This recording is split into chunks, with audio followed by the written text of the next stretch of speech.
कृषि बिल कानून के विरोध में उतरे किसानों के समर्थन में आए सुप्रीम कोर्ट के वकील। आइए बात करते हैं एच.एस. फुल्का साहब से और ऑल इंडिया के वकीलों से। आज हम मौजूद हैं सुप्रीम कोर्ट ऑफ इंडिया के गेट 6 पे, जहां से हमारे पास मौजूद हैं एच.एस. फुल्का जी, जो कि बात करेंगे हमारे देश के आए हुए किसानों के प्रदर्शन के बारे में। आखिर क्या राय है फुल्का जी से जानते हैं।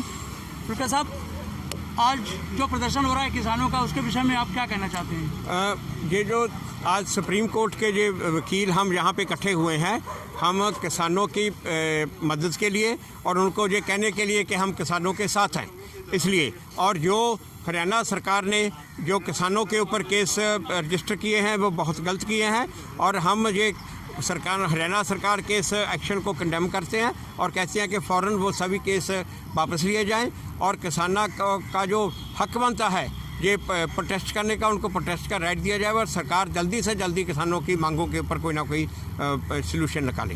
खट्टर साहब का एक बयान आया है जिसके पीछे आप लोगों को बड़ी नाराज़गी है, जैसे कि आतंकवादी जैसे शब्दों का जो सीएम हरियाणा का बहुत ही जो बयान आया है इररिस्पॉन्सिबल है और बेहुदा है, जिसमें उसने पहले तो कहा कि ये पॉलिटिकल पार्टियों के एजेंट हैं, फिर बाद में ये कह दिया ये उग्रवादियों से हैं, ये खालिस्तानी है। ये बिल्कुल गलत बात है।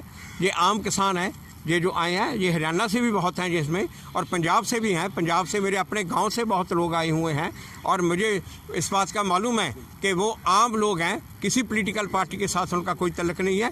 और ये आम किसान जो आके बैठे हैं, ये इतनी ठंड में बैठे हैं, उनको इस तरह सी बातें कर बोलना ये बहुत ही गलत बात है। अभी जैसे किसानों का जो प्रदर्शन हुआ है आपके बॉर्डर पे हुआ है, जैसे आपका सिंधु बॉर्डर वगैरह पे हुआ है, और तो उसमें जो है थोड़ा सा पुलिस ने जो है एंटी रिएक्ट किया है, उसके बारे में आपका क्या कहना है। नहीं, ये बिल्कुल गलत है। जो बड़ा पीसफुल प्रोटेस्ट था, पीसफुल प्रोटेस्ट पे इस तरह से जो ये स्टेट की तरफ से इस तरह से वायलेंस की जानी गलत बात है।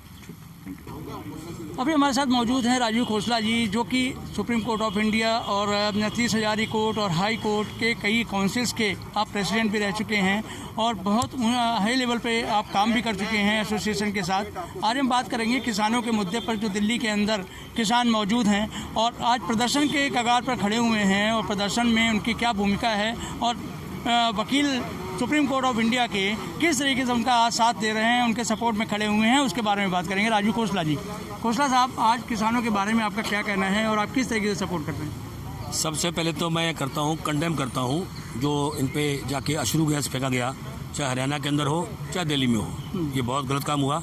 एक आदमी अपनी बात सुनवाने के लिए सरकार पर आता है। डेमोक्रेसी में क्या होता है, वो आना चाहता है, सरकार को बात सुननी चाहिए, उनको आने देना चाहिए।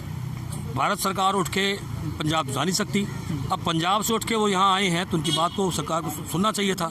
लेकिन बहुत अफसोस है कि अश्रु गैस के गोले जाले गिराए गए। ये भी अफसोस है कि उनके ऊपर जाके पानी वानी फेंका गया, तो गलत है। जहाँ तक बात वकीलों की है और फार्मर्स एक्ट की है, इस फार्मर्स एक्ट के अंदर जो बनाया गया बहुत ही गलत बनाया गया है। इसके अंदर सरकार जो किसान जो बात करें वो ठीक है उनकी, कि मिनिमम सपोर्ट प्राइस जो भी था। उसके अलावा जो बड़ी बात आती है एसेंशियल कमोडिटीज एक्ट, जिसके अंदर आप जानते हैं हर साल आलू प्याज टमाटर महंगा हो जाता है। अब तक तो पावर सरकार के पास थी कि कोई ऐसा काम करेगा उसको अंदर कर देते थे, कानून था, क्रिमिनल केस बनते थे, अब वो ख़त्म हो गया।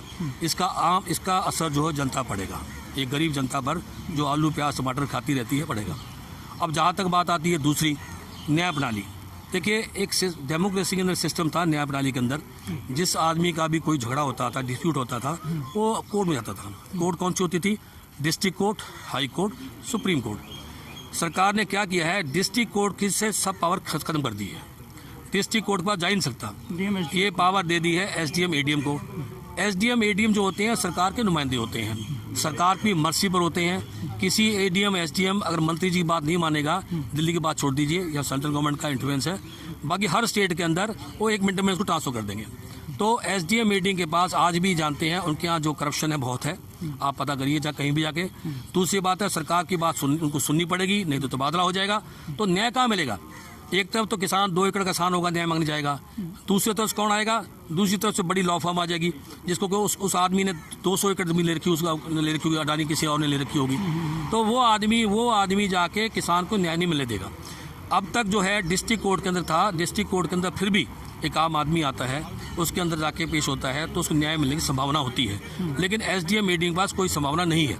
तो हमारा तो ये मानना है कि हम लोग इस बात को ये जो ड्रैकोनियन लॉ है, एक जो ऐसा कानून बनाया गया है जो पब्लिक खिलाफ है, किसानों के खिलाफ है, किसानों को न्याय से वंचित करता है, हम इसके खिलाफ लड़ेंगे। 4 तारीख को हमारी बार काउंसिल मीटिंग होने जा रही है। उस बार काउंसिल मीटिंग के अंदर हम फैसला करेंगे।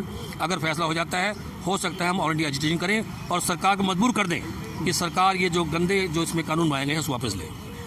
अभी जो 3 बिल कानून आए हैं, जो कृषि बिल के जो 3 कानून आए हैं, 3 बिल्स जो पेश किए गए हैं कृषि से संबंधित, उसके बारे में आपका क्या कहना है? क्या कहते हैं कि गवर्नमेंट अब मानेगी नहीं, या अभी अमित शाह का बयान आया है कि वो किसानों से बात करने के लिए तैयार है और किसान भी 3 तारीख की डेट देने को तैयार नहीं है? वो कहते हैं 3 ही तारीख क्यों, 3 तारीख के पहले क्यों नहीं?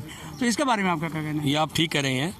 अगर सरकार को कोई बात माननी होती है तो सरकार को, वो बेचारे लोग ठंड में बैठे हुए हैं, दूर से आए हैं, सरकार को एकदम टाइम देना चाहिए। वो समझते हैं कि सरकार ये जो लोग हैं 3-4 दिन में भाग जाएंगे, ऐसा होने वाला नहीं है। जो पंजाब से यहाँ आ सकता है वो जाके महीना ही बैठ सकता है। तो ये बात तो पहले गलत है, इनको 3 का टाइम नहीं देना चाहिए था, उनको एकदम बात करनी चाहिए। दूसरी बात है, जो उनकी डिमांड है, मैं समझता हूँ अमित शाह ने आज बात की है, अमित शाह बड़े होम मिनिस्टर हैं, उन्होंने बात भी की आज जाके। अगर बात की है, कुछ हो झुकने के तैयार होंगे, और नहीं होंगे तो भाई हम लोग आगे आएंगे। हम तो देखो, न्याय प्रणाली के अंदर हम किसी को न्याय ना मिले, ये वकील समझदार बर्दाश्त नहीं करेगा और सरकार को जो उनकी जायज़ डिमांड माननी पड़ेगी।